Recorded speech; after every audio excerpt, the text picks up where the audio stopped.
the public coffers where we put our funds. They spend a lot of money of the public to treat our leaders and also members. I can say we try to communicate to our MP to give us accountability. Many people were victim of the circumstance, like Honorable Zake, Tevi. Twine group yaffe bagita 12 disciples of Greater Mukono. Fena tuli bannamukono era bannamukono batumanyi bulungi. Kugamba namulaba naye ku byebifaananyi waliwo kikanyamu ekimu kye nalaba ekisajja kinene. Kati abantu abamu ffe wano abatambuddeko abasajja abo abamu tubala ne massage naye singa yali mu ddwaliro twandisuubidde omulala ne dokita era n'atuweereza kubanga abasawo babeera ne ripooti. Kati sawa zino twagala ripooti tulabe eddala oba yali musawo because omuntu asobola okugenda massage ne massage nayo batukubiriza okugenda okukola ki okugendayo okulwa omubiri gwaffe. So twagala atubuulira atuwa accountability because it is our right okutuwa accountability nti kituufu yali muki kuba waliyo abamu abamukonjera naffe tuyinza okuba wano kati ffe twagala ajje mu bwerufu atulage nti kituufu nali muki mulwadde kuba ffe tetugenda kukkiriza kusaagira mu ssente zaffe zetusalako. Ssente zamugendako dola almost 4 n'omusobyo kubanga ye air ticket nkiwandiise mu petition yakozesa $6,2 air ticket okuvaana okumanya tebatubalamuko kabuntufu abasasula ssente omuntu wa wansi bawe yamujjanjaba naafuna kadde kamu n'ekitundu buli lunaku. Ekintu ekyo kyennyamiza era tetuli basanyufu. Tulina obutali bumativu bw'amaanyi era twetaaga okunyonyola. Ekisookerwako ddala nti abakulembeze baffe balemeddwa n'okutula n'okusomesa abantu n'okubategeeza nti buvunaanyizibwa bwabwe okusaba embalirira y'ebitundu byabwe.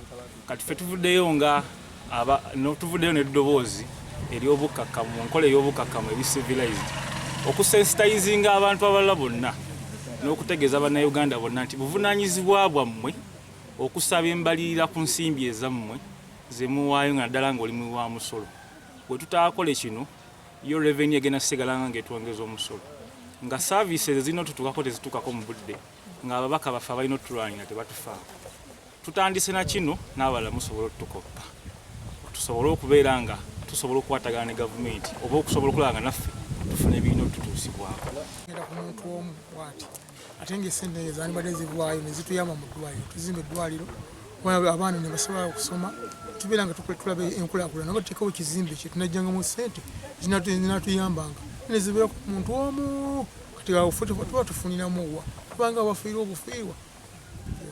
Mu disitulikiti ya Mukono oba mu Mukono municipality Nambooze talina mu bizinensi yonna naye yasobola okuweebwa miliyoni eziwerera ddala 6+ okugenda okufuna obujjanjabi mu America. So ffe tutwala ntino yalimbalimba gavumenti y'ensonga lwaki twagala tuwa accountability.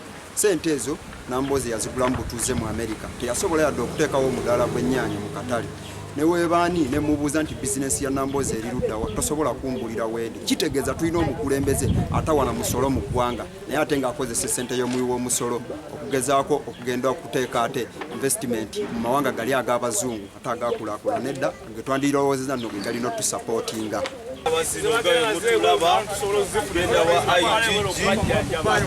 Tugenda wa IG na wano tubisobola tusobola ofuna amalwaliro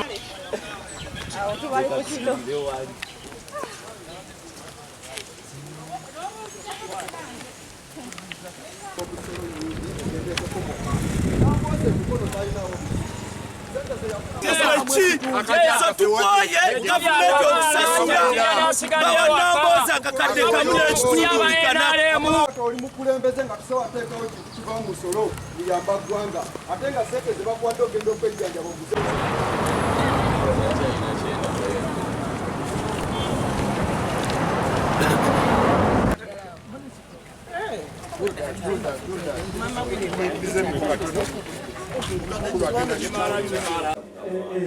Tukuleetedde ekiwandiiko netwemulugunya engeri omubaka waffe twagala tuwa accountability kubanga mu bbaluwa yaffe gye tugenda okubawa tutaddemu buli kimu kye twemulugunyaako. Tetusobola kukozesa $6,2 just air ticket omuntu okugenda mu America so tuzze wano tubalinamu essuubi timusobola okunoonyereza ku mubaka waffe Betty Namboze Bakirege atulage atuwa accountability nga ffe bannamukono sente ze twamuwa ddwaliro kiri yagendamu because zetugenda kukkiriza muntu ku misusing public funds n'ate emisolo mugirabi girinnye.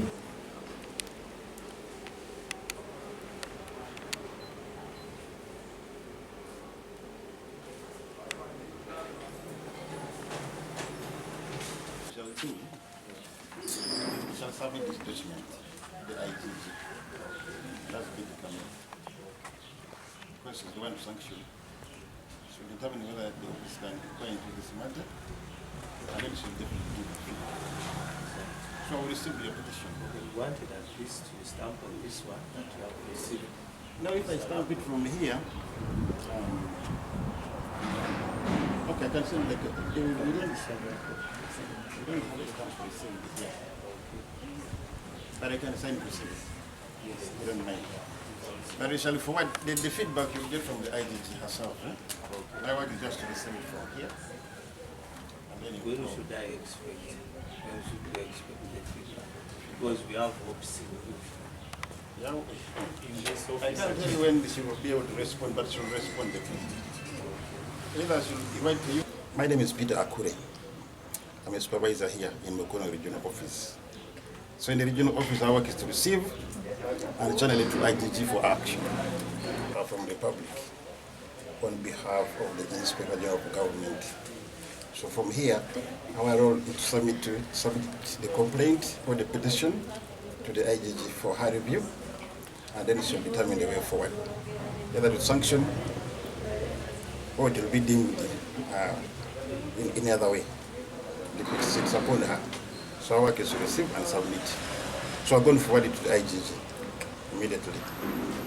That's the only thing you can do. Twabagambye awo mu kusooka nti tuleeta ebbaluwa yaffe ya petition okwemulugunya ensaasaanya ze baakozesa ku mubaka waffe Betty Namboze Bakirege. So nze ne bannange aba 12 disciples okuleta Mukono oba bannamukono abantu abawangalira ano Mukono tutuusizza ekiwandiiko kyaffe wano ku office za Inspectorate of Government regional office eye Mukono, era omwami gwe tusanze asayinize ne ku kopi yaffe nti ekiwandiiko kyaffe bakifunye era agenda kitwalira mukama we Betty Kamya. So tusuubira kubanga tusuubiza nti bagenda kunoonyereza ku nsonga yaffe because ffe ekintu kye tutaagala engeri ensaasanya ya ssente z'omuyi w'omusolo gyegenze ebeeramu wano mu ggwanga. Kyova tuzze okubeera nga ba whistleblowers tujje twekubira enduulu tetusobola kukkiriza miliyoni 62 zikozesebwe just nga air ticket of transporting omubaka tetusobola kukkiriza tusasule bawooli omukazi wetu musasulire nate bawe gyali miliyoni 1.5 buli lunaku tuba twonoona sente z'omuyi w'omusolo nti ezo sente sobola omuyambako nga olaba gavumenti ekuyambako naye n'otuuka n'okusasula omuntu miliyoni 1.5 buli kanaku n'omujjanjabira mukazi we kiba kiswaza ddala era eyo enkola tugivumirira gavumenti babeera nga abakolagadde b'engalo.